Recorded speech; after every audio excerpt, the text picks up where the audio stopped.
నంద్యాల జిల్లా ఆత్మకూరులో అతిసార వ్యాధితో ముగ్గురు వ్యక్తులు మృతి చెందారు. మరికొంతమంది బాధితులు ప్రభుత్వ ఆసుపత్రిలో చికిత్స పొందుతున్నారు.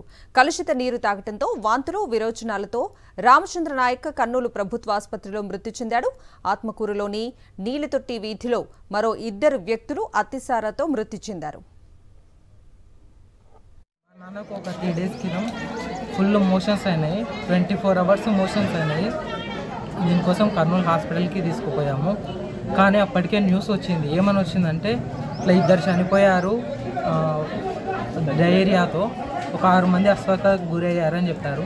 శాంపిల్ బాటిల్స్ తీసుకొని పోయినారు, దానివల్ల కాదని చెప్పింది. ఇప్పుడు జనరల్గా జరగాలంటే ఒకటి ఫుడ్ వల్ల అయిండాలా, లేకపోతే వాటర్ వల్ల అయిండాలా. ఆ శాంపిల్స్ వల్ల కానప్పుడు మరి ఏంటి కాజ్ ఏంటి, రీజన్ ఏంటి? ఈ అంశానికి సంబంధించిన పూర్తి అప్డేట్స్ ని మా ప్రతినిధి లోకేష్ అడిగి తెలుసుకుందాం. లోకేష్, చెప్పండి, నంద్యాల జిల్లా ఆత్మకూరులో అతిసార వ్యాధితో ముగ్గురు వ్యక్తులు మృతి చెందినట్లుగా సమాచారం అందుతోంది. అప్డేట్స్ ఏంటి?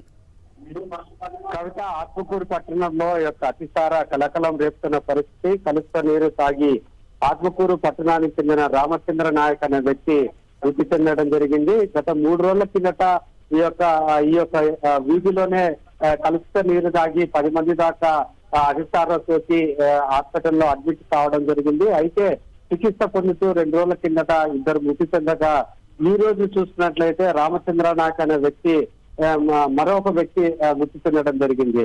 గత కొద్ది రోజుల పాటు నుండి ఈ యొక్క ప్రాంతంలో తాగునీటి సమస్య ఉంది. ఈ యొక్క తాగునీరు తాగడం వలన, అపరిశుభ్రమైన నీరు తాగడం వలన అతిసార సోకుతుందనే విషయాన్ని అక్కడున్న అధికారులకు చెప్పినప్పటికీ కూడా ఏమాత్రం పట్టించుకోకపోగా ఈ యొక్క అతిసార సోకుతున్న నేపథ్యంలోనే ఈ మృతుల సంఖ్య పెరుగుతున్నప్పటికీ కూడా వాళ్ళు అక్కడున్న అధికారులు కావచ్చు, జిల్లా కలెక్టర్ కావచ్చు, ఇది అతిసార వ్యాధి సోకడం వల్ల కాదు, వారు ఏదైతే శివరాత్రి సందర్భంగా శ్రీశైలం వెళ్లి చనిపోయినారంటూ చెప్తున్నారే తప్ప ఈ యొక్క నియంత్రించడంలో అధికారులు మాత్రం పూర్తి స్థాయిలో విఫలమయ్యారు. కవిత.